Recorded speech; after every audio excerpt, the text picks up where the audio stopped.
کتنا ہی اچھا ہے کہ انسان کا کوئی ایسا ہی استاد ہو جو اس کے درد و غم کی تشخیص کرے اور اسے کہے فلاں کام انجام دو تاکہ تمہیں مشکلات سے نجات مل سکے۔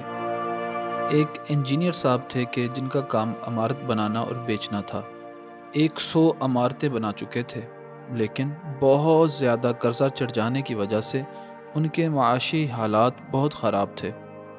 مطالبہ کرنے والوں نے ان کے خلاف مقدمات درج کر رکھے تھے۔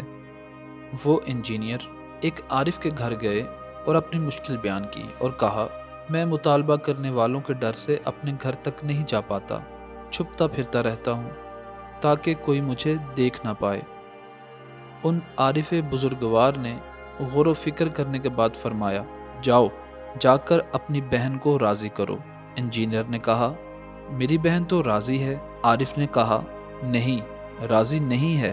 انجینئر صاحب نے تھوڑی دیر سوچا اور کہا، جی ہاں، جب میرے والد اس دنیا سے گئے تو ہمیں ان کی وراثت ملی، اس میں سے میری بہن کا جو حصہ بنا وہ مجھے اب یاد آیا ہے کہ میں نے اس کو اس کا حصہ نہیں دیا۔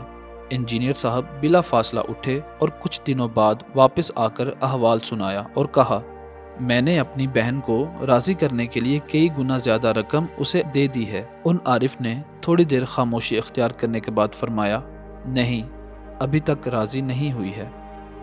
عارف نے سوال پوچھا، کیا تمہاری بہن کے پاس اپنا گھر ہے؟ انجینئر نے کہا، نہیں، کرائے کے مکان میں رہتی ہے۔ عارف نے کہا، جاؤ جا کر جو اتنے سارے بہترین گھر بنائے ہیں ان میں سے ایک گھر اس کے نام کر دو۔ انجینئر نے کہا، جناب، ہم 2 شریک ہیں، میں اکیلا کیسے ایک گھر اس کے نام کر سکتا ہوں؟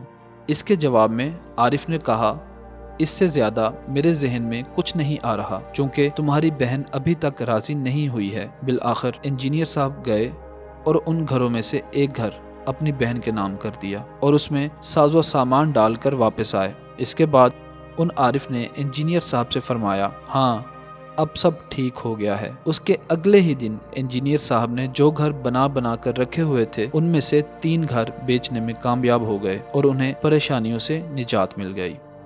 کتنا ہی اچھا ہے کہ انسان کا کوئی ایسا ہی استاد ہو جیسا ان انجینئر صاحب کو میسر ہوا، جو اس کے درد و غم کی تشخیص کرے اور اسے کہے فلاں کام انجام دو تاکہ تمہیں مشکلات سے نجات مل سکے۔ جاری ہے۔